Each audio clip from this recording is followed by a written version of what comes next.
the Echo Block form, concrete form. Showed it a little bit earlier in another video. And you can see there's the plastic tab that is marked that you put screws in and stuff to hold siding, sheetrock, and whatnot up to it. And these are the little snaps that snap into these tabs here to hold everything together. And you can see the groove here, and then here's a tongue here that fits into the groove on the other side. And then there's some grooves in here on the inside of these that the concrete kind of makes a little shape out of, and it forms into it really well. From what I could see where I dug out the chases for the electrical system, it worked out really well. So you can see how that's corrugated there, kind of shaped, and it fits right into that little tongue.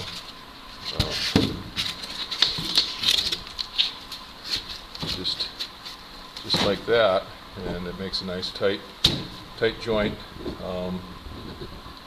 Concrete can't really get through it, cement can't really get through it once it's up. Now here's one of the tabs that's come out of the forms, when the forms that broke up. This is what they look like. They're molded right into the foam, but that's what they look like. A little structure in there that foam tabs to, and then here's the little tabs that these spacers fit into. So that's what goes in these styrofoam insulated forms, insulated concrete forms, ICFs they call them. I put up another sheet of sheetrock, and what I did was got this little piece of 1/4-inch molding, and I put it down on the floor and put the sheets of sheetrock on it, because you don't want your drywall touching the cement. It'll wick up moisture. See, so I put it, and that gives me a 1/4-inch clearance above the cement for the drywall. And I put it on that, hold it up, and then line it up with this other piece of rock so it's nice and even, and put screws all the way across the top. And now I've snapped the chalk lines, and I'll go ahead and finish screwing that one down. And the next piece, when it goes up, I've got it marked here where I'll cut this piece out for a wiring chase, and I'll have to do that before I put the next piece up.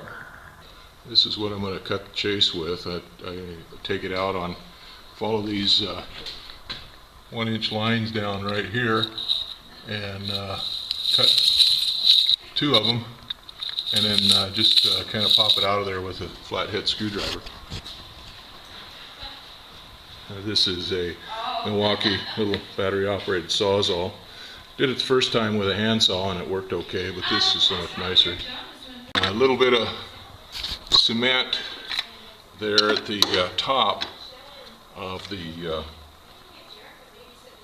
foam here, so go in underneath it and then go up through it and pop that little layer of cement off. And I was going all the way into the concrete, but with these, where I'm just running one cable down here, I don't need to go in that far, so I'm going in about 2 inches or so. Handsaw will work too. Now sometimes when you go in between where these junctions are, you'll get a little bit of concrete that has slipped out between those joints. So you don't want to use a good blade or a good saw to do that with. You'll run into that cement that comes out there, and then it'll ruin your saw blade.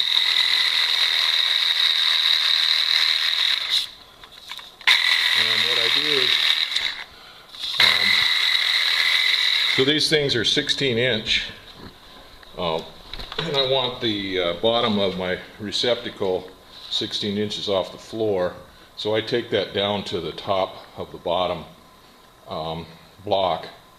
Now the cement concrete is up 2 or 3 inches on the bottom of that bottom block, so it's not a full 16 inches above the floor anymore, but gives me a good place to stop, and then to get a little bit of foam that comes up out of the holes and stuff, and it fills up that cavity. All done cutting out that channel.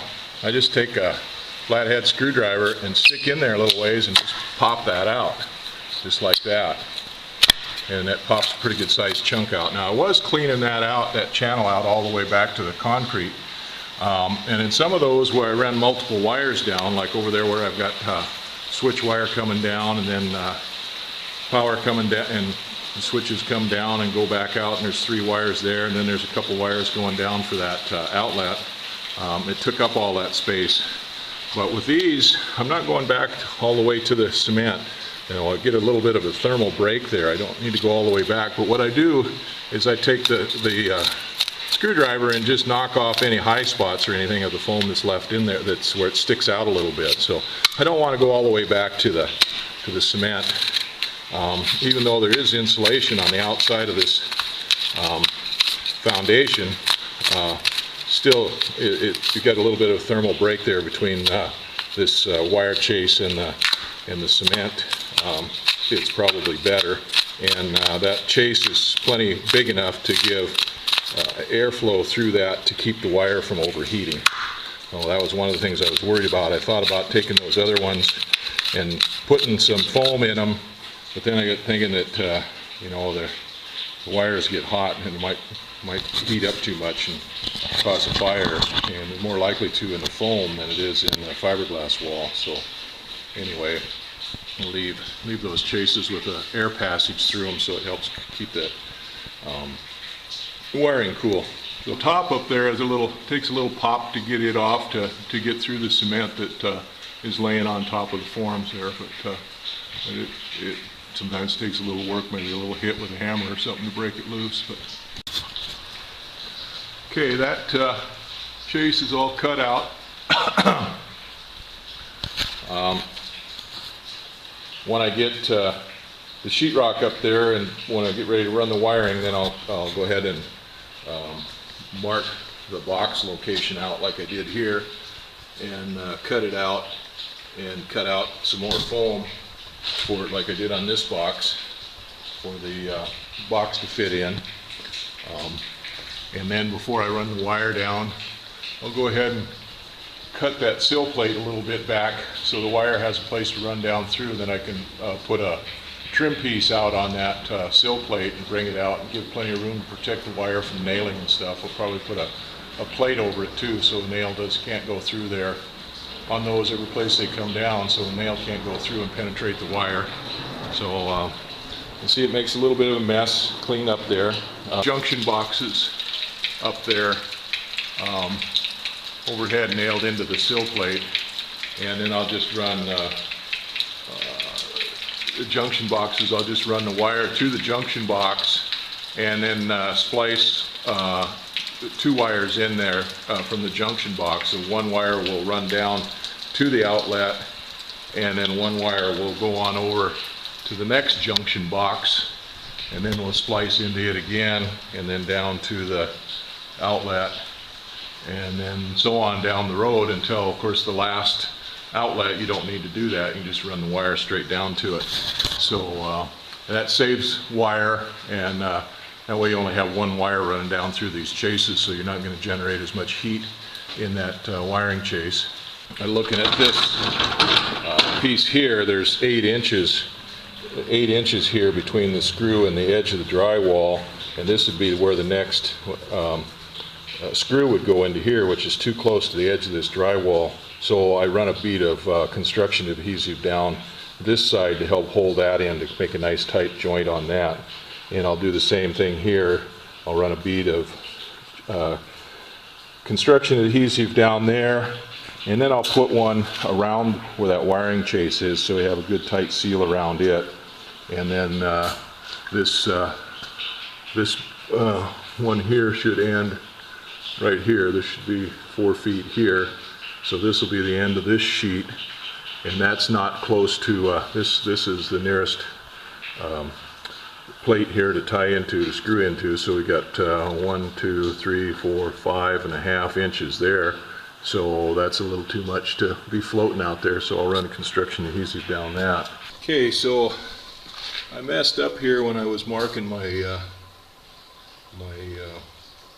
tabs, and I missed one. Oh, it was, so I've been snapping the chalk lines on this new sheet, and like I said, I missed one there. So what I did, I just took a tape measure and measured 8 inches from one line, and actually what I did was I set you know, the chalk line on one line and 16 inches on the other, and made a mark at 8 inches, and that was where the tab is. So piece of cake on that as far as measuring and figuring out where to make the lines. And I could have run it right from that seam there between the two sheets, because that seam is right on one of the tabs. We got the last. Yeah, what do you got there? Huh? What are you doing with that, huh? I got the last sheet up that I'm going to put up now. This one comes all the way out to the door. I had to trim around it a little bit on the door, and I used this roto zip here to trim with. It works really good for that. Now I got to cut out the boxes. And what I did here for the boxes was I measured up from the floor. That one winds up being a little bit higher than I thought. No, that's right. Measured up from the floor 19 3/4 inches, which puts the bottom of the box at 16. And I made a mark there on the chalk line that I ran that goes parallel with the cutout. The channel that I cut in the foam. I took the level and put on that mark and set it up level, and struck a line, drew a line perpendicular to my chalk line, and then I took one of the boxes and set it parallel to my chalk line on the side and the top, with the 19 3/4 inch line, and then I drew a line down the outside of the box and one up underneath the box, and marked those off. Now I'll take drywall saw and just saw out that box hole, just following those lines. You could use the roto zip on that, but freehanding it, it's hard to get a nice straight line, and I get a better line, or get a good line with this saw. So anyway, just and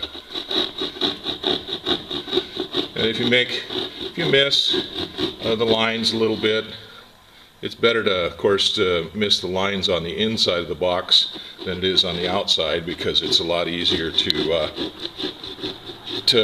make the hole bigger than it is to make it smaller. But with drywall, it works. You can make it smaller too. And I'm going into the foam here, but you can tell it, but it doesn't add a whole lot of resistance to it.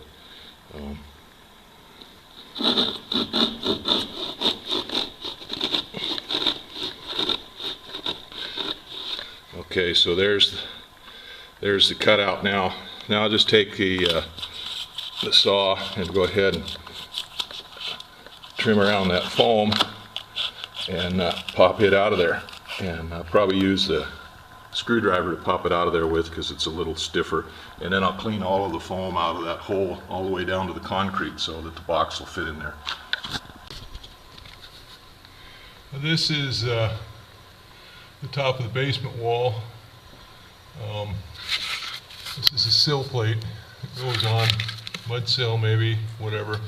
It goes on top of the cement, and then the floor joist lay on top of that. The floor framing is on top of that. This is a piece of treated wood. I think it was a 2x8, and it was bolted right down into the cement, into the foot or the wall when it was poured, or just after it was poured. So you can see here that the 2x8, it might even been a 2x12. I don't remember now, it's been too long. But anyway, it doesn't bridge the full width of this wall because of the styrofoam. Now it bridges the full width of the concrete, but it doesn't bridge the full width of the wall. So there's 1.5 inches space between the edge of the styrofoam and this board. And to put drywall up on this wall, I'm going to put a filler strip in there to bring that out flush, so we can bring the drywall up to the bottom of the floor joist. And it's 1.5 inches.